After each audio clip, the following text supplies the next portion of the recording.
Hello students, Vande Mataram.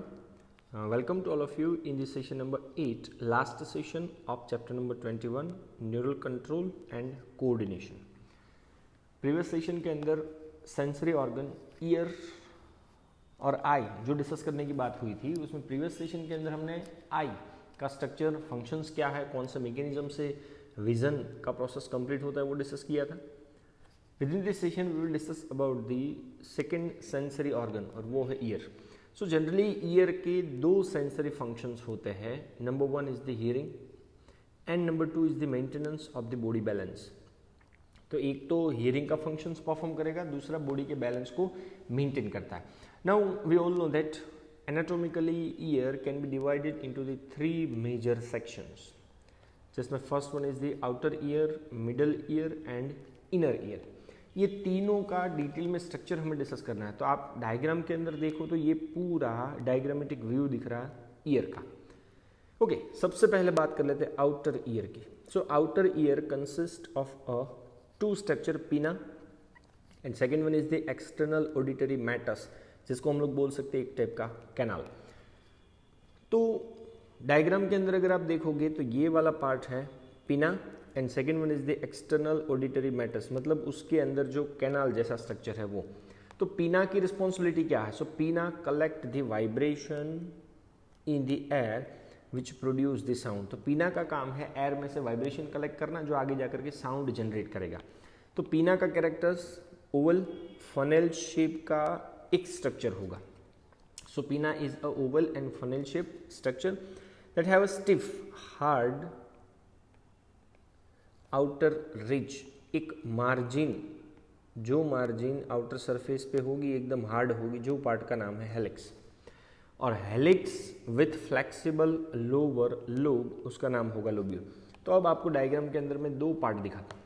तो यहाँ पे जो स्टिफ रिज है, हार्ड मार्जिन होगा, वो है हेलिक्स, और नीचे का ये फ्लेक्सिबल लोब जिसे बोला जाता है लोब्यूल्स.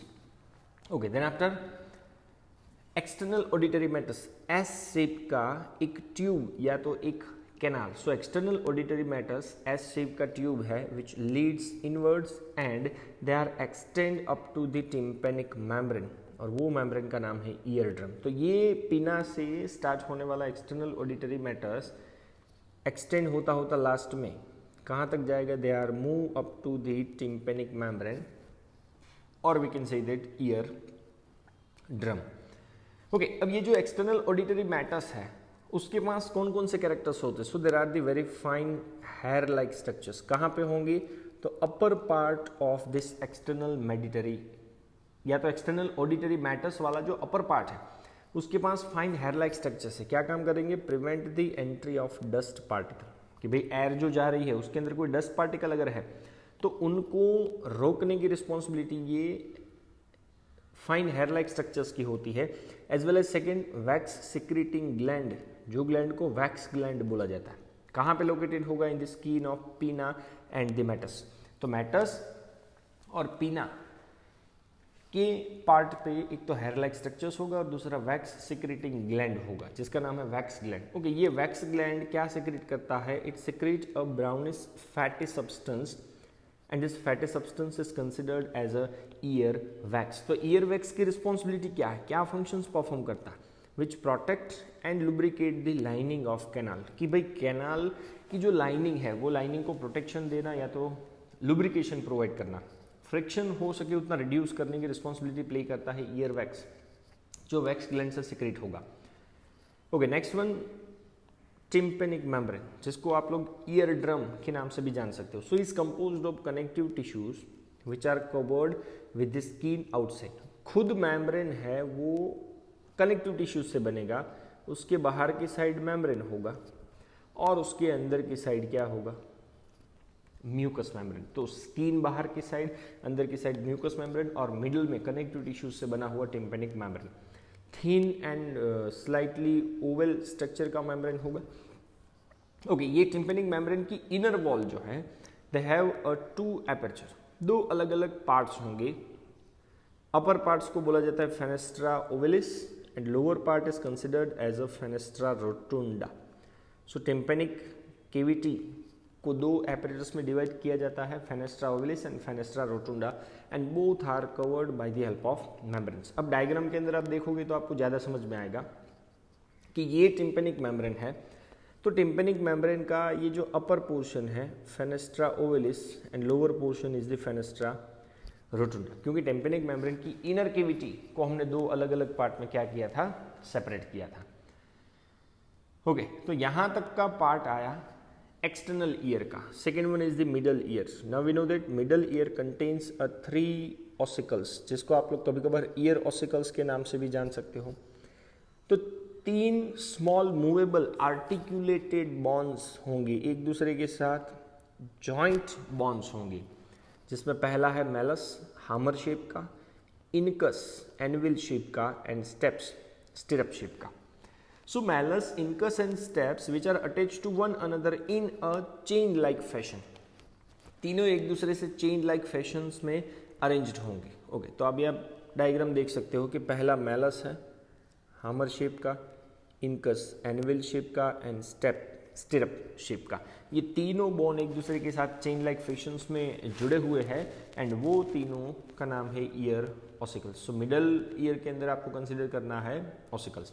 ओके, अब मैलस की बात करो तो उसके आउटर साइड पे ऑब्वियसली क्या होगा, टिम्पेनिक मेम्ब्रेन होगा, क्योंकि ये सबसे आउटर साइड वाला। मिडल में क्या होगा भाई, इनकस होगा, एंड लास्ट में स्टेप, तो सबसे इनर साइड पे है। It is attach to the oval window of cochlea. तो ये ओवल विंडो ऑफ कोक्लिया मतलब it's part of inner year.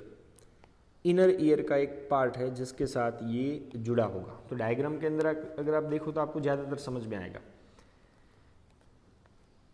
कि ये मैलस उस साइड पे किसके साथ जुड़ा हुआ है, टिम्पेनिक मेम्ब्रेन के साथ। और स्टेप्स की अगर बात करो तो ओवल विंडो के साथ जुड़ा है, ओवल विंडो ऑफ कोक्लिया। तो वो कोक्लिया मतलब किसका पार्ट है, इनर ईयर का। ओके, अब ये तीनों malleus, incus and stapes ear ossicles का फंक्शंस क्या क्या है। सो उनको काम यही करना है, increase the efficiency of transmission of sound waves to the inner ear. तो एक्सटर्नल ईयर से जो भी साउंड के वेव्स आए हैं in the form of vibrations, वो वाइब्रेशंस को इनर ईयर को ट्रांसफर करना। बट कैसे, by amplify it up to 20 times. तो जो भी वाइब्रेशंस एक्सटर्नल ईयर से आए हैं उसको 20 टाइम्स एम्पलीफाई करके किसको दिया जाता है, इनर ईयर को। ओके, नाउ मैंने आपको हियरिंग के लिए, हियरिंग के बाद ईयर का एक और भी फंक्शन बताया था, बॉडी का बैलेंस मेंटेन करना। So for that purpose we have a Eustachian tube. तो ये ट्यूब की मेन रिस्पॉन्सिबिलिटी है connect middle ear cavity with pharynx. Pharynx मतलब आपको पता है, वैसे तो आप इसको रेस्पिरेटरी ऑर्गन के अंदर भी कंसिडर कर सकते हो, एज वेल एज आप उसको डाइजेस्टिव ऑर्गन के अंदर भी कंसिडर कर सकते हो, क्योंकि एयर और फूड दोनों का ट्रांसपोर्टेशन करता है। तो ये यूस्टिचियन ट्यूब मिडल ईयर की कैविटी को फेरिंग्स के साथ कनेक्ट करके रखता है। तो ये कनेक्शन के पीछे का रीजन क्या है, so Eustachian tube helps in equalising the pressure on either side of the eardrum. In short, tympanic membrane के दोनों साइड पे इक्वल प्रेशर मेंटेन करने की रिस्पॉन्सिबिलिटी ये यूस्टिचियन ट्यूब की है। तो यूस्टिचियन ट्यूब आपको दिख रहा है मिडिल ईयर के कैविटी के साथ कनेक्ट हुआ। सो टिम्पेनिक मेम्ब्रेन का जो आउटर पोर्शन है या तो उसका जो इनर पोर्शन है, दोनों जगह पे प्रेशर इक्वलाइज मेंटेन करने की रिस्पॉन्सिबिलिटी है किसकी, यूस्टिचियन ट्यूब की। ओके, अब चलते हैं सबसे डेलिकेट, सबसे कॉम्प्लेक्स स्ट्रक्चर की ओर, वो है internal ear. So internal ear is the irregular, delicate as well as complicated organs. Anatomically अगर देखो तो इंटरनल ईयर ही कॉम्प्लिकेटेड ऑर्गन्स है, जिसको 3 अलग अलग पार्ट्स में डिवाइड किया जाता है, vestibule, semi circular duct and cochlear duct. तो इनर ईयर के ये अलग अलग 3 पार्ट्स हैं। ओके, नाउ इनर ईयर की एक स्पेशलिटी है कि वो फ्लूइड के अंदर पूरा फिल्ड होगा। So fluid filled inner ear is called as a labyrinth. तो फ्लूइड फिल्ड इनर ईयर का दूसरा नाम है labyrinth, which consist a 2 part. First one is the bony labyrinth and second one is the membranous labyrinth. Okay, तो fluid filled inner ear का नाम labyrinth है, जिसके दो अलग अलग पार्ट्स है, bony and membranous labyrinth. Bony labyrinth is a series of channel, ऐसा पूरा एक सीरीज होगा चैनल का, एंड जो भी inside this channel lies the membranous labyrinth. तो अब उसके अंदर मैं दिखा रहा हूं मेम्ब्रेनस लेबिरिंथ। तो चलो ये है मेम्ब्रेनस लेबिरिंथ। जस्ट मैं आपको दोनों किस तरह से सेपरेट होते हैं वो दिखा रहा हूं। तो पहला आपको दिखाया बोनी लेबिरिंथ, दूसरा है मेम्ब्रेनस लेबिरिंथ। अब बात करते हैं उनके फ्लूइड की, कि फ्लूइड कौन से पार्ट के अंदर कौन से प्रेजेंट होगी। So inside this channel lies membranous labyrinth which is surrounded by a fluid is called as a perilymph. तो अब आप देखो कि ये जो दोनों के बीच का गैप है, वो गैप के पास एक लिक्विड भरा होगा, वो लिक्विड का नाम है पेरिलिम्फ। और खुद मेम्ब्रेनस लेबिरिंथ के अंदर भी फ्लूइड होगा, जो फ्लूइड का नाम देंगे एंडोलिम्फ। सो अल्टीमेट ये स्ट्रक्चर हो जाता है पूरा का पूरा इनर ईयर का, कि भाई बाहर बोनी लेबिरिंथ, उसके अंदर मेम्ब्रेनस लेबिरिंथ, दोनों के बीच में पेरिलिम्फ, और मेम्ब्रेनस लेबिरिंथ के अंदर कौन सा लिम्फ होगा, endolymph. So membranous labyrinth is filled with a fluid is called as a endolymph. Okay, now जब भी ये इनर ईयर का लेबिरिंथ का एक कोइल्ड पोर्शन होता है, so the coiled portion of the labyrinth is called as a cochlea. We can say that spirally arranged होगा, looks like a shell of snail. तो स्नेल की शैल जैसा स्पाइरली कोल्ड पोर्शन जो labyrinth का होगा उसे नाम दिया जाता है कोक्लिया। तो ये डायग्राम आपको दिख रहा है कोक्लिया का सेक्शन लेकर के दिया हुआ डायग्राम। इवन आप ये भी डायग्राम देख सकते हो कि इनर ईयर के सभी पार्ट आपको ये डायग्राम के अंदर दिखेंगे। डिटेल में हम लोग डिस्कस करते हैं। ओके, तो सबसे पहले ले लेते हैं जो टेक्स्ट बुक के अंदर डायग्राम दिया कि membranes which constitute the cochlea. Cochlea के पास कौन कौन से मेम्ब्रेन्स होंगे। तो पहला है रेजनर मेम्ब्रेन, दूसरा है बेसिलर मेम्ब्रेन। अब आप सोचो कि दो मेम्ब्रेन हो तो सराउंडिंग पेरिलिम्फ फिल्ड बोनी लेबिरिंथ को जनरली वो तीन अलग अलग पार्ट में डिवाइड कर सकता है। अपर पोर्शन हो गया जिसका नाम है स्काला वेस्टिब्यूली, लोअर पोर्शन हो गया स्काला टिम्पेनी, एंड दोनों के बीच में जो मिडल वाला पोर्शन होगा उसे बोला जाता है स्काला मीडिया। और ये स्काला मीडिया किसके थ्रू भरा होगा, they are filled with the endolymph. अब आप डायग्राम के अंदर देखो तो रेजनर मेम्ब्रेन जो है वो कोक्लिया का रूफ बनाएगा, मतलब अपर पार्ट का फॉर्मेशन करेगा। सेकंड आपको मैंने बताया बेसिलर मेम्ब्रेन जो कोक्लिया का फ्लोर वाला पोर्शन जनरेट करेगा। तो इन दोनों ने के थ्रू अपर पोर्शन हो गया स्काला वेस्टिब्यूली, लोअर पोर्शन हो गया स्काला टिम्पेनी, एंड मिडल पोर्शन आपको जो मैंने बताया वो पोर्शन का नाम हो जाता है स्काला मीडिया। तो इन शॉर्ट ये दो मेम्ब्रेन मिलजुल के कोक्लिया को पूरे तीन अलग अलग पार्ट्स के अंदर डिवाइड करते हुए आप लोगों को दिख रहा है। और मिडल में जो स्काला मीडिया होगा वो स्काला मीडिया के अंदर एंडोलिम्फ नाम का मटेरियल आपको भरा हुआ दिखेगा। तो ये स्काला मीडिया के अंदर होगा एंडोलिम्फ। ओके, देन नेक्स्ट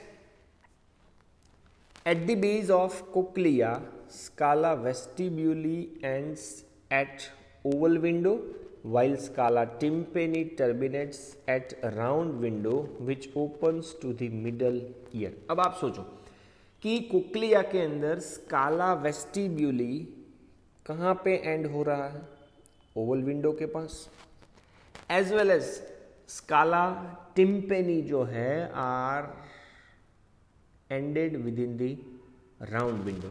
तो ये ओवल विंडो और राउंड विंडो आगे किसके साथ जुड़े होंगे, मिडल ईयर के साथ।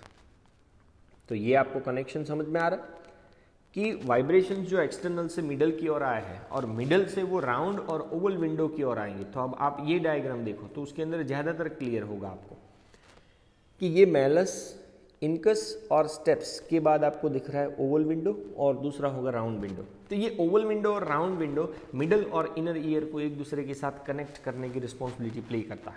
इवन ये डायग्राम के अंदर भी आप देख सकते हो कि ये जो पोर्शन है पूरा का पूरा ओवल विंडो और ये राउंड विंडो, तो ये दोनों मिडल और इनर ईयर को एक दूसरे के साथ कनेक्ट करने का फंक्शंस परफॉर्म करेंगे। Okay, then after scala media के अंदर एक स्पेशल टाइप का ऑर्गन है, जो ऑर्गन का नाम है organ of Corti. Is a structure located on the basilar membrane which contains hair cell that act as a auditory receptor. अब आप फिर से ये डायग्राम देखो तो मिडल वाले पार्ट के अंदर आपको दिख रहा है कि ये रहा स्काला मीडिया के अंदर एक ऑर्गन ऑफ कोर्टी नाम का सेल, जिसके पास हेयर सेल्स होगा और ये हेयर सेल्स किसका फंक्शंस परफॉर्म करते हैं, ऑडिटरी रिसेप्टर्स का। सो ये hair cells are present in rows on the internal side of organ of Corti. तो ऑर्गन ऑफ कोर्टी के इंटरनल साइड पे ये हेयर सेल्स एक स्पेसिफिक रो में अरेंज्ड होंगे और ये हेयर सेल्स का जो बेसल एंड होगा is in close contact with afferent nerve fibre. तो एफेरेंट नर्व फाइबर मतलब वो नर्व्स किसका काम करने वाले हैं, सेंसरी न्यूरॉन का। तो सेंसरी न्यूरॉन का फंक्शंस परफॉर्म करने वाले एफेरेंट नर्व फाइबर्स के कांटेक्ट में हेयर सेल का बेसल एंड होता है। तो सोचो हेयर सेल जैसे ही स्टिम्युली रिसीव करेगा इमीडिएटली वो मैसेजेस किसको मिल जाएंगे, एफेरेंट नर्व फाइबर्स को। Okay, a large number of processes structures is called as stereocilia are projected from the apical part of each hair cell। हर एक सेल के एपिकल मतलब tip वाले पोर्शन पे स्टीरियोसिलिया एकदम थ्रेड लाइक स्ट्रक्चर्स होंगे और ये थ्रेड लाइक स्ट्रक्चर्स जो हेयर सेल्स के हैं above the row of hair cell is a thin elastic membrane is called as a tectorial membrane। तो फिर से अगर डायग्राम की और अगर आप देखो तो ये डायग्राम के अंदर ऑर्गन ऑफ कोर्टी के पास आपको मैंने बताया हेयर सेल्स है और वो हेयर सेल्स का जो रो है पूरा, वो रो के ऊपर का जो मेम्ब्रेन है वो मेम्ब्रेन का नाम है tectorial membranes.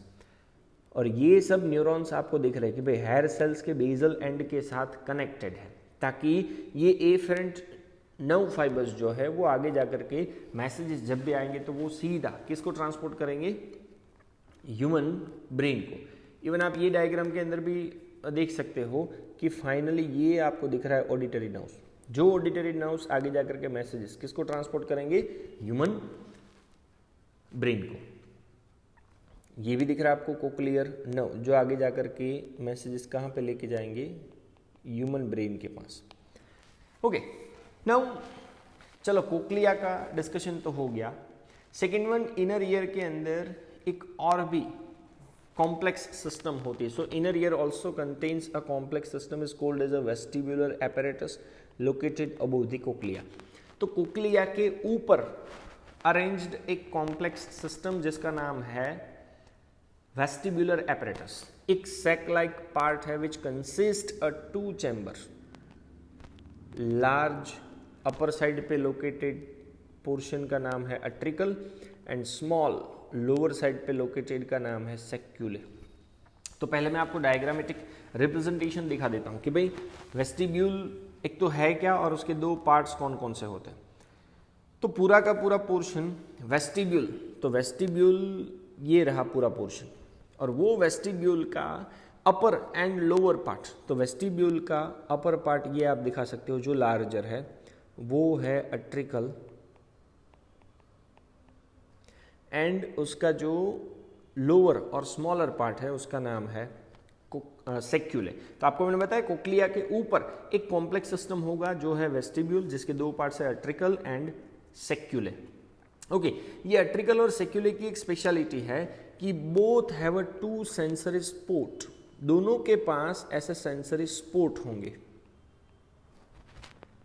On the macula. Listen, macula मतलब है मार्जिन ऑफ अट्रिकल एंड सेक्यूले। तो सेक्यूले और अट्रिकल की जो मार्जिन होती है, उसकी जो सरफेस होती है, उनके पास या तो उनका जो मैक्यूला है उनके पास 2 सेंसरी स्पॉट है और ये सेंसरी स्पॉट जनरली हम लोग बोल सकते हैं वो दोनों की वॉल के अंदर प्रेजेंट होंगे। ओके, इसके अलावा वेस्टिबुलर एपरेटस के पास क्या होता है? It is composed of 3 semi circular canal और दूसरा होगा ओटोलिथ। तो ओटोलिथ का मतलब है macula is the sensory part of saccular and utricle. तो ये ओटोलिथ ईयर स्टोन के नाम से जाने जाते हैं, कैल्शियम कार्बोनेट या तो प्रोटीन से बने हुए स्ट्रक्चर्स जो आपको मैंने बताया सेंसरी स्पॉट्स हैं। तो सेंसरी स्पॉट कहाँ पे है? तो पहले ही मैंने बताया मैक्यूला या तो मार्जिन ऑफ अट्रिकल एंड सेक्युले। तो अट्रिकल मतलब आपको बताया कि भाई वेस्टिब्यूल का लार्जर पार्ट एंड सेक्युले मतलब वेस्टिब्यूल का नीचे का स्मॉलर पार्ट। अब तीनों जो सेमी सर्कुलर कैनाल है are lies in a different plane at right angles to each other. तो ये तीनों सेमी सर्कुलर कैनाल अलग अलग प्लेन पे एक दूसरे से राइट एंगल में अरेंज होंगे। तो वो तीनों कैनाल का अरेंजमेंट अगर आप देखोगे तो ये एंटीरियर साइड पे अरेंज्ड है, this one is the posterior side and ये लेटरल साइड पे अरेंज्ड है। अब जनरली आप देखोगे तो ये तीनों का इनिशिएशन एज वेल एज उसका एंडिंग, तो उसका इनिशिएशन और एंडिंग कहां से होता रहता है? अट्रिकल वाले रीजन से ही होगा, कि वो अराइज भी अट्रिकल से होगा और उनका एंडिंग भी अट्रिकल से ही होगा। बट या तो उसका इनिशिएशन या तो उसका एंडिंग वाला पोर्शन आप देखोगे तो थोड़ा सा स्लाइटली स्वॉलन पार्ट है। तो वो स्लाइटली स्वॉलन पार्ट को हम लोग क्या नाम से कंसिडर कर सकते हैं? It is considered as a ampulla. तो थियोरेटिकली वो पॉइंट अगर आप देखो तो 3 प्लेन पे मैंने आपको 3 सेमी सर्कुलर कैनाल का अरेंजमेंट बताया, anterior, posterior as well as lateral. Now each duct are open into the utricle on both the end. तो ये तीनों डक्ट अट्रिकल के अंदर ही ओपन होती है, फिर चाहे उसका इनिशिएशन हो रहा हो या तो उसका एंडिंग हो रहा हो। So this membranous canal are suspended in the perilymph of bony canal. तो बोनी कैनाल का जो पेरिलिम्फ नाम का मटेरियल था तीनों उसी के अंदर सस्पेंड होती है। अब ये पॉइंट भी मैंने आपको बताया कि base of canal is swollen and is called as a ampulla. तो कैनाल का जो बेजल पार्ट है वो थोड़ा सा स्वॉलन था, उसको बोला था एम्प्यूला, और उसके पास एक प्रोजेक्टिंग रिज होता है, मार्जिन होती है जिसका नाम है क्रिस्टा एम्प्यूलारिस, और वो क्रिस्टा एम्प्यूलारिस के पास भी हेयर सेल्स की अवेलेबिलिटी है। मतलब ये भी आपको समझ में आ रहा है सेंसरी ऑर्गन का काम करेगा। सो सेक्युले एंड अट्रिकल जो वेस्टिब्यूल के 2 पार्ट थे, ये लोअर ये अपर, ये लार्जर ये smaller, both contains a projecting ridge is called as a macula. तो crista and macula, crista semicircular canal का एंड मैक्यूला मतलब वेस्टिब्यूल का, और we can say that utricle या तो सेक्युले का, are the specific receptors of vestibular apparatus. तो vestibular apparatus के 2 स्पेसिफिक रिसेप्टर, एक तो क्रिस्टा और दूसरा macula, both are responsible for the maintenance of balance of the body and posture. तो बॉडी की पोजीशन, पोस्चर मेंटेन करने की रिस्पॉन्सिबिलिटी पूरी प्ले करता है वेस्टिब्यूलर एपरेटस के क्रिस्टा और मैक्यूला के स्पेसिफिक रिसेप्टर्स, और organ of quality generally hearing का फंक्शंस परफॉर्म करेगा। सो नेक्स्ट वन है हियरिंग का मैकेनिज्म क्या है। सो अब एक क्वेश्चन होता है कि भाई सर हम तो एयर में से वाइब्रेशंस कलेक्ट करते हैं और वो वाइब्रेशंस का कन्वर्जन साउंड में कैसे होता है।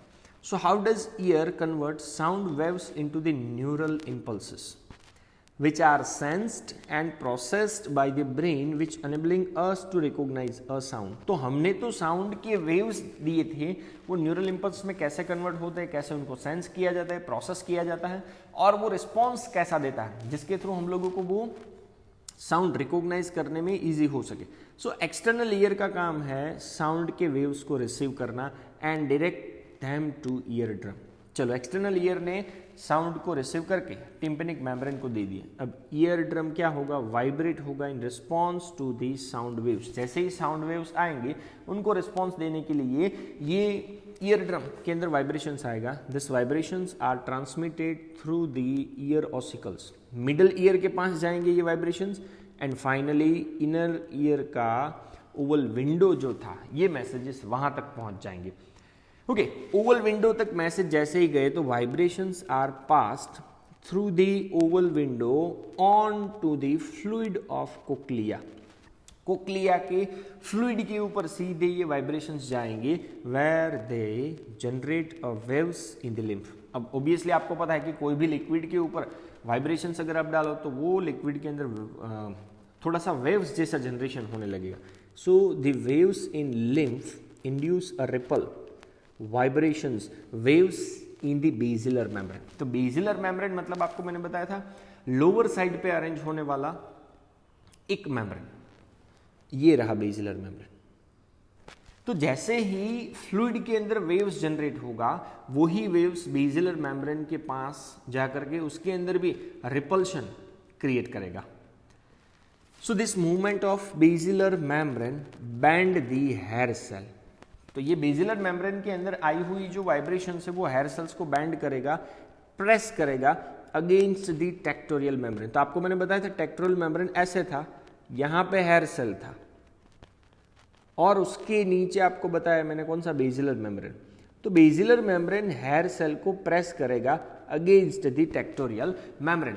सो as a result nerve impulse generate होगा in the associated efferent neuron. आपको मैंने बताया था हेयर सेल के साथ तो एफरेंट नर्व फाइबर्स जुड़े हैं, तो ये टच की वजह से एफरेंट न्यूरॉन के अंदर नर्व इंपल्स जनरेट होगा। ये इंपल्सेस ट्रांसमिट होता है by efferent fibres via auditory nerves to the auditory cortex. कि नर्व इंपल्सेस एफरेंट फाइबर से आगे जाएंगे auditory cortex of the brain तक, and where impulses are analysed and sound is recognised. तो ये पूरा प्रोसेस है जिसके थ्रू हम लोग साउंड को रिकॉग्नाइज्ड कर सकते हैं। And last point of this chapter, disorders of the nervous system. तो पहला डिसऑर्डर दिया हुआ मल्टीपल स्क्लेरोसिस, क्रॉनिक डिसऑर्डर है, लॉन्गर टाइम का डिसऑर्डर है। किसका? नर्वस सिस्टम का। यंग और मिडल एजेड पर्सन के अंदर ज्यादातर डिजीज होने के चांसेस हैं। ओके, इसके अंदर जनरली माइलिन शीट जो है surrounding the nerve within the brain as well as spinal cord, वो डैमेज हो जाती है। तो माइलिन शीट डैमेज होने की वजह से नर्व्स का जो फंक्शन है वो पूरा अफेक्ट हो जाता है। तो सिम्टम्स आपको तो लिखा हुआ है कि shaky movements in the limb, rapid involuntary movements of the eyes, defect in the speech, even greater और लेसर डिग्री में बॉडी के कोई अलग अलग ऑर्गन्स के अंदर पैरालिसिस हो जाता है, एंड फाइनली पर्सन का डेथ होने की पॉसिबिलिटीज है ये डिजीज के अंदर। Disease number 2 is the Parkinson's disease associated with the deficiency of neurotransmitter, और वो न्यूरोट्रांसमीटर का नाम है डोपामाइन। तो एक तो इसकी डेफिशिएंसी और दूसरा एजिंग, ये दो फैक्टर इसके लिए रिस्पॉन्सिबल है। ट्रिमर मतलब बॉडी के अलग अलग ऑर्गन्स के अंदर वाइब्रेशंस आना, रिजिडिटी, हार्डनेस, तो कोई ऑर्गन्स या तो जॉइंट्स इमूवेबल हो जाते हैं, and lack of spontaneous movement, तो स्पॉन्टेनियस मूवमेंट्स कभी भी अपने आप नहीं हो पाती। And last one is the sciatica. तो sciatica caused by degeneration of intervertebral disc. आपको मैंने बताया था कि वर्टिब्रल कॉलम वर्टिब्रे से बनता है, और 26 नंबर ऑफ वर्टिब्रे के अंदर एक डिस्क प्रेजेंट होती है, जो डिस्क का नाम है इंटरवर्टिब्रल डिस्क। तो ये डिस्क की डीजनरेशन की वजह से होने वाला डिजीज सिएटिका। मेन कोज क्या है? Slipped out of intervertebral disc, कि भाई दो वर्टिब्रे के बीच में नेचर ने जो इंटरवर्टिब्रल डिस्क का अरेंजमेंट दिया था वो स्लिप्ड हो जाती है, and because of this reason continuous pain within the back, thigh as well as leg. So this are the disorders of nervous system as well as structure of ear. Thank you very much. Jai Hind.